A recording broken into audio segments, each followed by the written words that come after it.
Yeah, motherfuckers. Oh yeah, I'm late, but I'm back. This is your main man, Mr. Can You Dig It? Backwoods Mayor. And I'm back with a couple of night ticks of these motherfucking politics. Hit that motherfucker.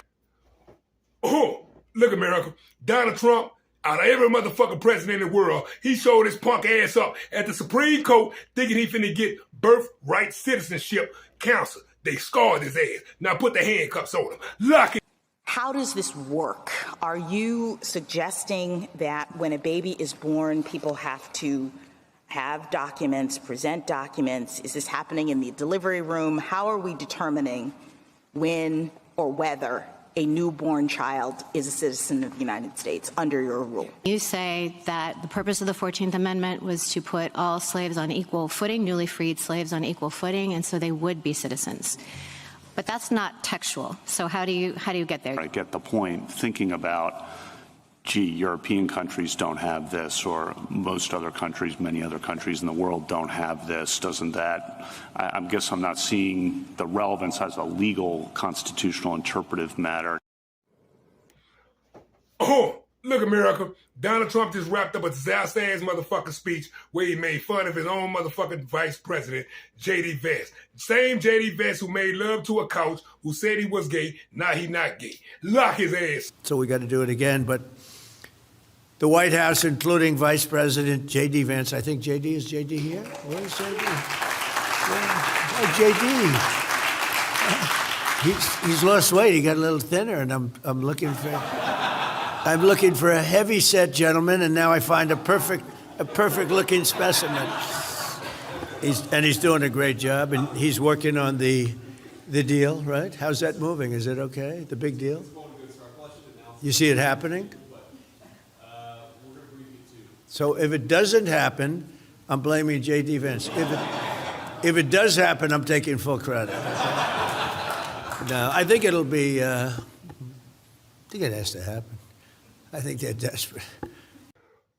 Oh, look, America. Donald Trump is the first motherfucking president who went to the Supreme Court and signed the Supreme Court today, thought he was going to intimidate the motherfucking judges on birthright citizenship. He didn't. Kick him in his ass. Put the handcuffs on him. Lock. And Cody, you have faced a judge in this case before, and he sided with you. Your colleague, Cecilia Wong, will be making the argument on behalf of the ACLU before the Supreme Court tomorrow. Can you give us a preview of what we can expect to hear? Yeah, absolutely. And thanks so much for having me. That's right. We've been fighting against this executive order since the very first day of the Trump administration, and actually had been planning for this fight for almost a year before that. So we've been honing our legal arguments for a long time. We're ready to go. And what you'll hear tomorrow is, my guess is tough questions on both sides. There's a lot of legal nuance that the justices may be sort of wading through. But ultimately, the question here is, are we going to reject this absolutely bedrock American value that if you're born in this country, you are a citizen, full stop? And that's baked into the Constitution. It's been the rule in this country going all the way back to the founding, and even before that to England.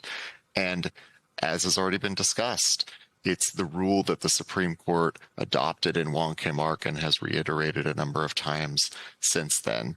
So for all those reasons, we're extremely confident that we're going to prevail in this case. Oh, look, America. At Donald Trump's stupid ass speech today, he got back up there lying. Instead of saying he decimated Iran's nuclear bombs. This the part. It wasn't no bombs, America. Lock his motherfucking. This follows Donald Trump lying yesterday morning yet again and claiming that he had these productive conversations with Iran, and as a result, the Trump regime would not strike Iran's civilian energy facilities for another 10 days because the conversation was just going so well with all of the right people, and they gave Donald Trump gifts and presents, even though Iran continuously has denied these communications and negotiations. Then Iran came out and said Donald Trump is lying. We're having no such communications. The mediators who Donald Trump is trying to have help him from Pakistan to speak with the Iranian regime, they came out with a statement, these mediators, saying that Iran has not agreed to any deal with the United States, that Iran has not been in communication, nor has Iran requested anything of the United States. Especially, they haven't requested any type of 10 days of not attacking Iranian civilian infrastructure, which is a war crime. The only thing I think Iran has conveyed is that they want full reparations, America out of all Arab nations, removing all of their Air Force bases, that they want to maintain their ballistic missiles capabilities and control over the Strait of Hormuz, and that the United States has to give firm security guarantees, as well as Israel needs to give firm security guarantees that Iran will never be attacked anymore, and that Iran's proxies, whether it's Hezbollah or Shiite militias in Iraq or elsewhere, will not be attacked by the United States and Israel ever again. That's the only thing that Iran has communicated as a threshold to even agree to negotiate in the first place. What was... Oh, look, America. Donald Trump disaster-ass speech. He was slurring his motherfucking words. He had low energy. It was incoherent, nonsensical, motherfucking rambling. Put the handcuffs on him. Lock his motherfucker. He then says he wants to call Hillary Clinton the B word. Let's play it. 50 or 60 points higher. Now, Hillary was smart. She was nasty. Whew, I wouldn't want to go home to her. She was nasty. Remember, she was a nasty person. I was going to use the B word. I said, my wife would not be happy. My wife always says, please, please don't use foul language. Donald Trump then brags about passing cognitive exams. Let's play it. Anyway, but I've taken now 3 cognitive tests. I've aced every single one of them. And these are, this is that big stuff. This is Walter Reed. I've got a whole team of doctors all over the place. Then Trump talks about there's an obligation to report your health. I mean, what in the world's even going on in North Carolina? Let's play this clip.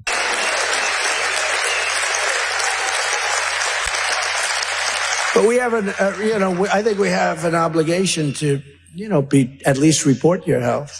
But I will tell you, to me, because of what happened for 4 years, I really think having a cognitive test for presidents to take a cognitive test is very important. I think it's very important. I'm hearing that they say it's, not with Biden. They said it was not constitutional. That was the least of his problems.